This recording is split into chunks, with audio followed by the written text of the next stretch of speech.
Step in my dojo, you. Step in my dojo, you. Step in my.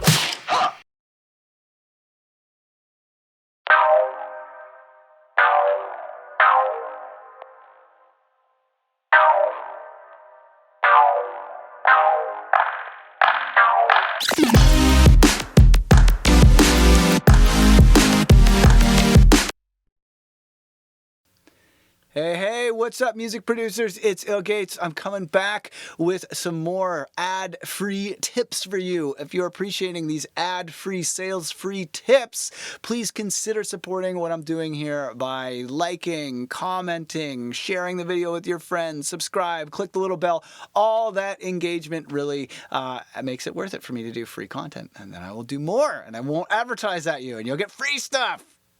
Win-win. All right, so today, this is something that I wish I knew, and I wish I had realized years and years and years ago, because once I realized this, my mixes and my tracks and my sound design, everything just started coming together much more naturally and much more effortlessly once I realized this. Okay, so when you are checking out sounds in commercial sound libraries, they are all trying to be the most of something, right? Because they're competing with the other sounds in that folder, and that sample library is competing with other similar sample libraries, right? So if you're going through kicks, chances are you're going to pick the kick that's the loudest, that has the most transient, that has the most width and the most highs and the most bass and the most sustain. That just sounds good. Like when you listen to two things and one of them is louder, you're going to like the louder one, right? So generally in the context of a folder of kick drums, for example, usually it ends up being a contest to see which kick is the most, and then you pick the one that's the most.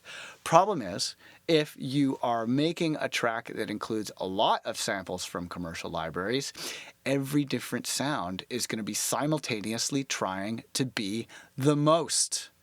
Every sound is going to have transient, every sound is going to have bass, every sound's going to have edges, every sound's going to have highs, every sound's going to have punch, and they're all just going to be trying to be the most at the same time.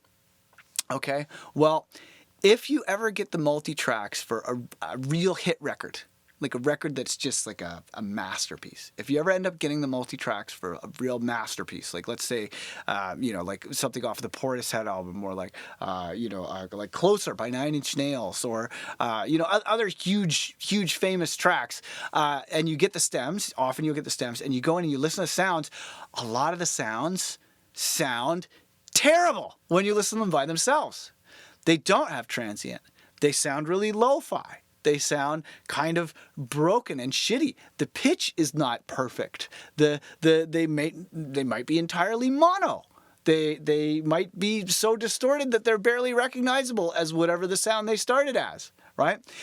Because in the context of a song, if all of the sounds are simultaneously trying to be the most, they're going to fight. But if some of the sounds are intentionally kind of shitty sounding, they leave space for the rest of the sounds in the mix. And then whatever your main sound is should be the most. But the sounds that are not the main sound, see what you can get away with taking off. The thing to remember is that in the context of a track, bad is good. In the context of a folder of samples, bad is bad. More is good. But in the context of a track, bad is good. A lot of the sounds shouldn't be trying to draw too much attention to themselves. They should just be there, kind of like holding down the rhythm or making it not feel empty in a certain frequency range or what have you, right? In the context of a song, bad is often good. So go out there and whatever your musical heroes are, especially, it's especially good to look at records that are like electronic pop records, or, things that have had a really expensive team work on them, right? Listen to some like really well-produced hit records and get the multi-tracks and go in and listen. And a lot of the time, many of the sounds in the track sound laughably bad when you're listening to just that stem by itself. So if you listen to this and you go analyze some of the music that you like, you'll find when and how exactly bad is good as relates to your taste.